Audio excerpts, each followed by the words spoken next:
چې فرشتي د الله تعالی په یو حکم کې هم نافرمانی نه کوي او فرشتي هم هغه کار کوي چې د څه الله تعالی حکم ورکړي وي. فرشتي یو نورانی مخلوق دی. فرشتي په خپل اصل شکل او صورت کې لیدل بغیر د انبیا پیغمبرانو نه علاوه د بل چا کار نه دی او دغه وجه ده چې فرشتي شپه ورځ زمونږه یو خوا بل خوا په خپلو لاتعداده کارونو کې مشغوله دي خو هغه موږ ته په نظر نه راځي.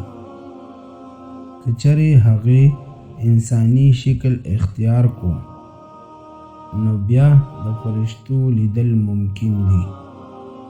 نسبت د انسانانو فرشتي یو ډېر لوی عظیم مخلوق